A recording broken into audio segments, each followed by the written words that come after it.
ત્રીજી એક વાત છે કે ભગવાન પ્રત્યેની આપણને શ્રદ્ધા વધારે દ્રઢ કેવી રીતે થાય? તો આપણી આસપાસ ઘણા બધા પ્રસંગો એવા બનતા હોય, ઘણા બધા લોકોના જીવનમાં એવા સારા નરસા પ્રસંગો બનતા હોય, ત્યારે એ વ્યક્તિની શ્રદ્ધાના લીધે એની જે સ્થિરતા હોય ને, એ જોઈને આપણને પ્રતીતિ આવે કે આની ભગવાન પ્રત્યેની શ્રદ્ધા સાચી છે. નહીં તો આવા પ્રસંગે એની સ્થિરતા ન રહે. 1982ની સાલમાં અમારા વડીલ સંત પરમ પૂજ્ય ડોક્ટર સ્વામી અમેરિકા ધર્મયાત્રાએ પધારેલા. તે વખતે ત્યાં કેલિફોર્નિયામાં ફ્રેઝનો નામનું શહેર છે, ત્યાં એક હરિભક્ત ચંદ્રકાંતભાઈ રહે. એમને ગેરેજ હતું અને ઓટોમેટિક ગેરેજ એટલે રોબો દ્વારા બધું કામ થાય. તમારે જે ગાડીનું કામ કરાવવું હોય એ પ્રમાણે ત્યાં પૈસા લખેલા, એટલે કોઈન અંદર નાખો એટલે રોબો એટલે કે મશીન એ આખી ગાડી સાફ કરી દે.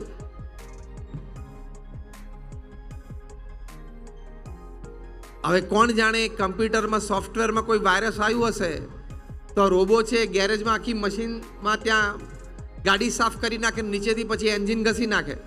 એ ગાડી પછી થોડીક ચાલે ને એન્જિન બ્લાસ્ટ થાય. એવી ઘણી બધી ગાડીઓને એન્જિન બ્લાસ્ટ થયા ને એટલે ઇન્ક્વાયરી બેઠી કે થાય છે શું. અને પાછી કોઈ એક કંપનીની ગાડીઓ નહોતી, અલગ અલગ કંપનીની ગાડીઓ હતી. એટલે બરોબર તપાસ આદી ત્યારે ખબર પડી કે આ ગેરેજમાં જે ગાડી રિપેર થઈને બહાર નીકળે છે એ બધી બ્લાસ્ટ થાય છે, એટલે કે એના એન્જિન તૂટે છે. અને પછી તો વાત નક્કી થઈ, તાત્કાલિક શું થયું એટલે કે કેસીસ થયા, તાત્કાલિક એનું જજમેન્ટ આવ્યું. આ ચંદ્રકાંતભાઈને જે BAPSના ચુસ્ત સત્સંગી હતા, એમને આ બધા ડ્યુઝ ભરવા માટે પોતે ગેરેજ વેચી દેવું પડ્યું, એનું ઘર વેચી દેવું પડ્યું, એમની એક બે મોટલ હતી એ વેચી દેવી પડી, બેંક એકાઉન્ટ ખાલી થઈ ગયું, દાગીના બધા વેચાઈ ગયા. તોય લાખો ડોલર ઉધાર લેવા પડ્યા અને ચૂકવણું કરવું પડ્યું. પતિ પત્ની અને સંતાનો સૌ રોડ ઉપર આવી ગયા. બીજા એક BAPSના સત્સંગીની મોટલ હતી, એમણે ત્યાં પોતાને ત્યાં રાખ્યા. આવી પરિસ્થિતિ એમના જીવનમાં સર્જાણી કે અઠવાડિયા પહેલા એક કરોડપતિ હતા, એટલે કે મિલિયનર હતા, અને અઠવાડિયા પછી સાવ રોડ ઉપર આવી ગયા. હવે આ આઘાત કેવો કહેવાય?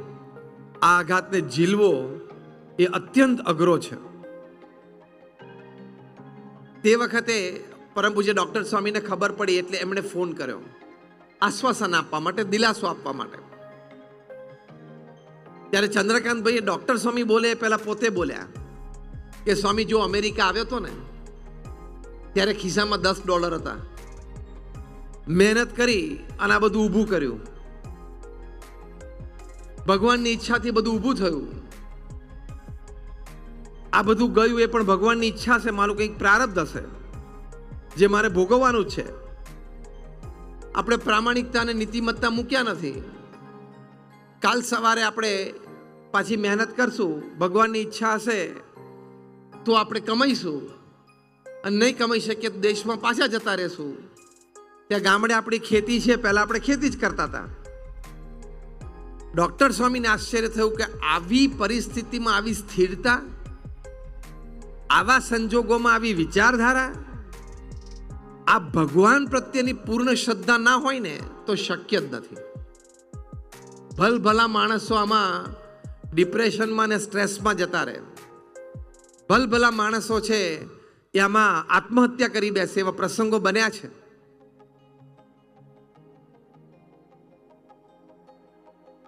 તો આવી પરિસ્થિતિ, આવા સંજોગોને જીવનમાં જીરવી જવા એ અત્યંત આશ્ચર્યની વાત છે. જે વાત અમે 2001ની સાલમાં ભુજના ભૂકંપ વખતે પણ જોયેલી. ત્યાં ભુજમાં જ્યારે ભૂકંપ આવ્યો,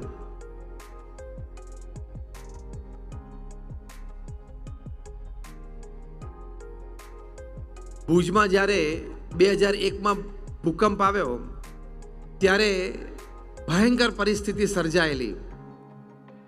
તે વખતે ત્યાં ઘણા બધાના મકાનો પડી ગયેલા, સગાવાલા બધા અંદર કુટુંબીજનો દટાયેલા હતા. અને એમાંના ઘણા બધા પરિવારજનો જે તે સમયે ઘરની બહાર હતા, બચી ગયેલા,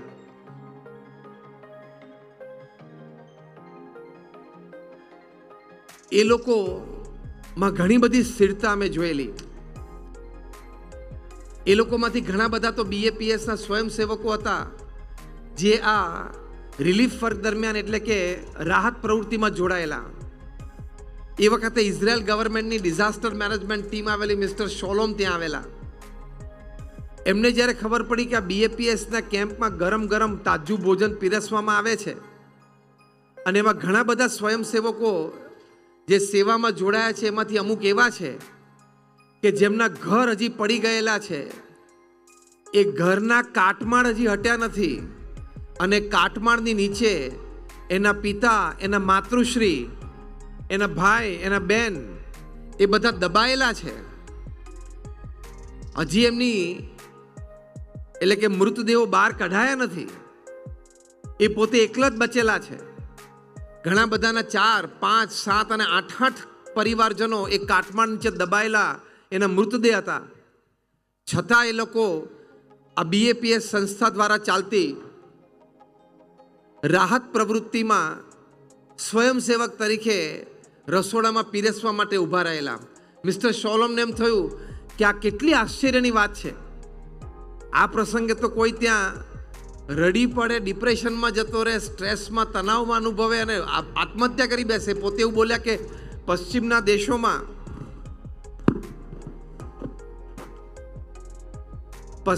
દેશોમાં કદાચ જો આવો કોઈ પ્રસંગ બની જાય ને તો એની પાછળ કેટલા બધા આત્મહત્યા કરી બેસે.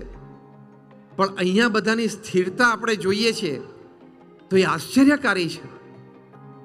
પછી આ બધા ઘણા સ્વયંસેવકોને તેઓ મળ્યા અને મળીને પછી એમને એક વાત અંતરમાં ખૂબ સ્પર્શી ગઈ કે આ તમામ એ તેમને એક જ ઉત્તર આપ્યો કે જેવી ભગવાનની ઈચ્છા. અમે બધા પરિવારમાં સુખેથી રહેતા હતા, પણ હવે આ કુદરતી આફતથી સર્જાણી અને પરિવારજનો અમે છૂટા પડી ગયા. ક્યારેક તો બધાએ છૂટું પડવાનું જ હતું. ભગવાનની આમ મરજી હશે, કુદરતની આમ ઈચ્છા હશે. આવી સમજણ, આવો વિચાર એ ભગવાનમાં શ્રદ્ધાથી દ્રઢ થાય છે. તે વખતે આ મિસ્ટર શોલોમને અત્યંત આશ્ચર્ય લાગેલું. તો જો ભગવાન પ્રત્યેની શ્રદ્ધા હોય તો આવા સંજોગો, આવી પરિસ્થિતિ એને આપણે ખૂબ સારી રીતે સંભાળી શકીએ છીએ. અને આવા સંજોગો, પરિસ્થિતિમાં પણ આપણે અત્યંત સ્થિર રહી શકીએ છીએ.